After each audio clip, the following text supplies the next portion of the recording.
Hello, ladies and gentlemen. David Irvin from the Forestry Division, and today, on this hot 97-degree day, I'm here to demonstrate that foresters are pretty much as smart as our native wildlife, and we know when to find some good shade.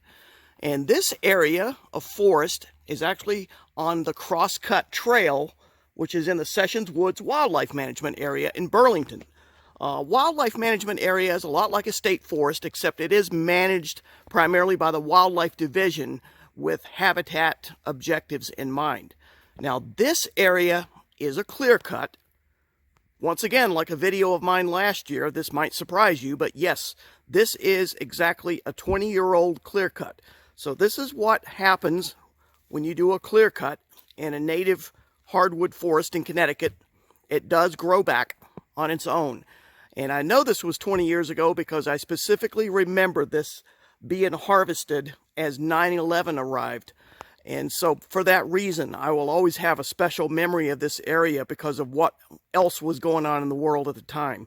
So that was in 2001, late summer, early fall 2001. Nothing was planted here. This all came back naturally. And there's a great variety of species in here. I mean, you'll see a lot of birch. I mean, right now I've been showing a lot of black birch.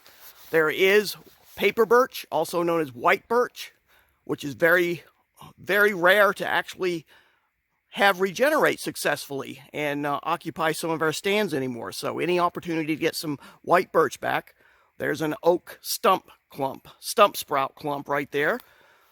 There are a lot of native species in here, and it's not just the birch. We have a lot of oak that came back in here. We have black cherry. There is some tulip poplar. All of these are shade intolerant trees. That means they are not tolerant of the shade of other trees. So you have to give them a lot of full sunlight if you want any of them to have a fighting chance as part of our future forest stand.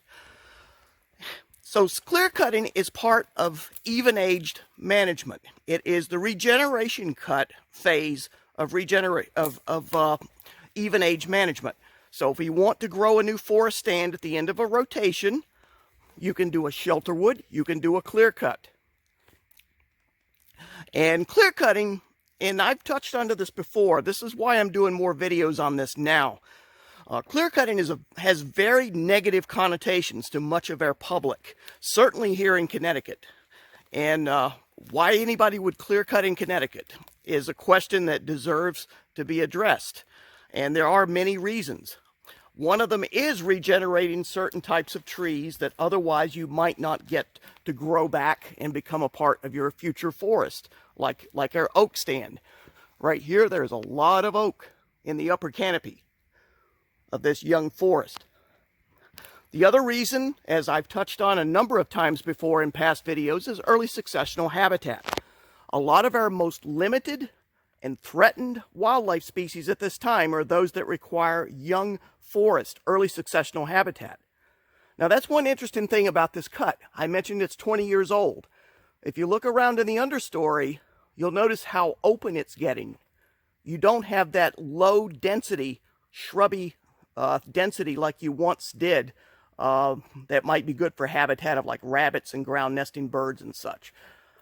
It's all starting to grow back up and thin itself out.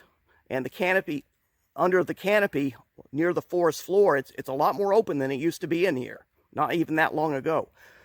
That's because generally when you get beyond about the 15 to 18 year mark for early successional habitat, it kind of grows out of that habitat regime, takes the next phase into the pole stand.